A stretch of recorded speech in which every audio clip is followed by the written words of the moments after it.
Right, okay, this is my first review. Anne's done his first, so I thought I would kind of continue the cycle and make sure, you know, we keep getting quite a few reviews out, just so we can suit for a lot of musical tastes, I guess. Same jumper as the other day, but, you know, with teenagers don't really change much. I just thought I'd wear the same thing, as Adam was wearing the same thing in his set. So the album I'm going to review today is The Drums, which is it's their first album, self-titled. They released it, I think, a month ago now, in June. I have a few songs that were sort of known about already, like Let's Go Surfing, which was probably their main sort of dancey song. We've seen them live, me and Adam, probably before they were, you know, seen as quite big. But yeah, it was a good experience, and I think it was one of the better acts that were playing that night. That was in February, so that was quite a while before they, you know, got any attention really. Now I have a few, you know, favourite tracks on the album. I think overall it's a good album. It's not danceable, I don't think. It's more sentimental. It's the sort of thing you associate with summer. I think that's what they were trying, you know, to get.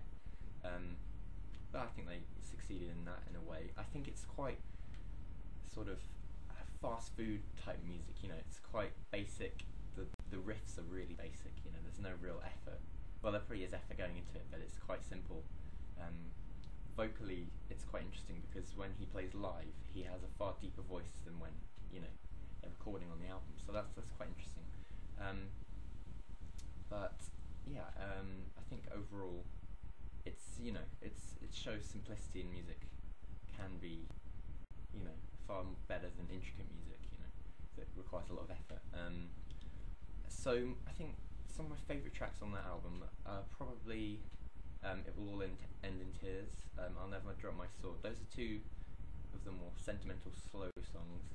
They've both got sort of, I think all the songs of The Drums have a lot of reverb.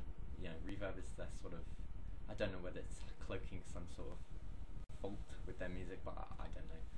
But no, it sort of adds a nice ambience to the music that probably wouldn't be there otherwise, and I think it adds some more substance to the music, because having two guitars without a bass is quite difficult. So yeah,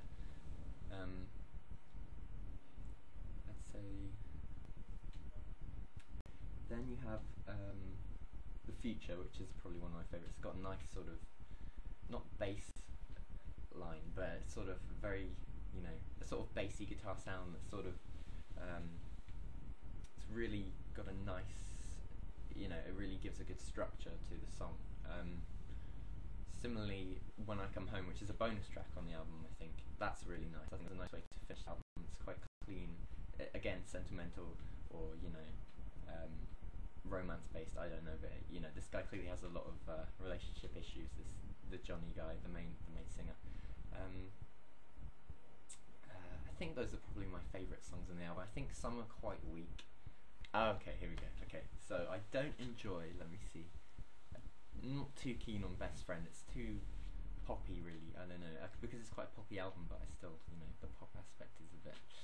Forever and Ever Amen is not brilliant. I did like it originally when it came out, but now I'm not too keen. And then We Tried, I really don't like that song. I'm not sure why, I just really don't like it. But all the others I think are solid, good songs really, and I would highly recommend this album. I should have given a background to this band, so I'll do it quickly. They're American, from New York, but they usually seem to be in Britain a lot. I don't know whether. And yeah, that's basically it. Alright, look forward to more reviews. The next band I do will definitely be more independent, and the album will be more, you know, now, because that was released a few months ago, so it'll be more, you know, up to date. Okay, thank you, bye.